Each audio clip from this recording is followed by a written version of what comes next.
Number 10. Badu. Founded by the Russian mogul Andrei Andreev in 2006, Badu was a social media platform that focused on dating. The app was essentially a precursor to Tinder, where people could rank their potential dates based on photos. The first CNET review dubbed the app creepy. But internationally, Badu was a big success, popular in countries like Spain, Italy, France, and Brazil. In America, Badu didn't find the same level of success, and in 2009, Cambridge University conducted a study that ranked it the lowest out of all social media outlets. And a Finnish newspaper reported that there were even accounts being made without people's consent. Andreev went on to partner with Whitney Wolf, one of the co-founders of Tinder, and together they built the popular woman-focused dating app Bumble.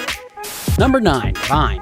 Wildly popular, Vine introduced the internet to plenty of fresh content creators with its 6-second video format. Vine was bought by Twitter in October of 2012, and everyone thought the app would continue to dominate. But unfortunately, it was shut down just 4 years later. The shutdown came for a couple of reasons. Twitter was facing its own financial troubles, advertisers didn't like the short form, and ultimately the app had a hard time competing with Instagram. There's still hope for Vine yet though, as one of the founders is reportedly working on a new app, V2, which should be available in this next year. Number 8. Yik Yak. In 2013, 2 students living in South Carolina created Yik Yak, a messaging app that allowed users to send messages anonymously. After launching in 2014, Yik Yak began to develop a reputation for hate speech and violent threats. 2015 was a particularly rough year for Yik Yak when a student from Western Washington University was arrested for attempting to organize a lynching of the student body president through the app. Then it was revealed that Yik Yak had been systematically downvoting and removing any post that mentioned competing apps or websites. By 2016, Yik Yak was known as the home of cyberbullying, and 60% of their staff were laid off. The app was once valued at over $400 million, but it was shut down and sold off last year for just $1 million. Number 7. Digg. The history of Digg dates all the way back to 2004, when 4 friends collaborated to create Digg, the homepage of the internet. The idea was to create a community that pushed the most interesting content to the top while getting rid of the less interesting clickbait articles. Users were able to upvote, aka Digg articles, or downvote them, aka bury them. At first, the site had no ads, but soon went through multiple updates and it started to resemble some of the websites that it had set out to separate itself from. After changing formats and CEOs in 2010, users of the site had a mass exodus moving to Reddit and they never looked back. Number 6. Halo.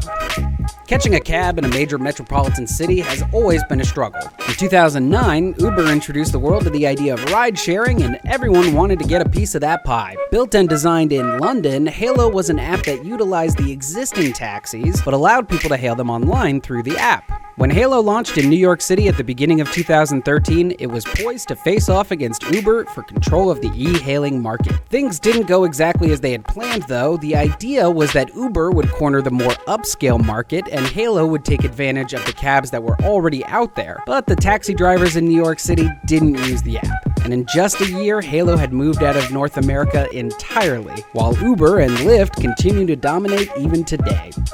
Number 5. Ashley Madison. Dating can be hard, especially when you're already married. Ashley Madison is a Canadian dating service that is aimed towards people who are already in committed relationships. Their classy slogan, "Life is short, have an affair," tells you everything you need to know about the app. In 2015, the shady dating website was the victim of a data breach, and users' personal information was leaked online. Although the site still exists today, the coverage following the leak was a major turnoff for any would-be users who obviously wouldn't want to be caught using the app. Their slogan was changed in 2016 to "Find Your Moment," but their numbers have not yet recovered. I'm looking for someone other than my wife. Other than my wife. Ashley Madison's right. I'm looking for someone other than my wife. Number 4.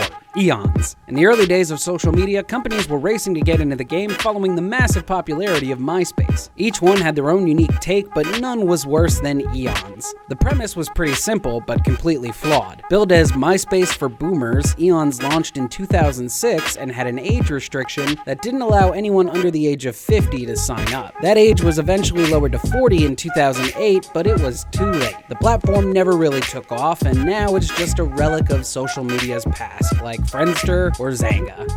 Number 3.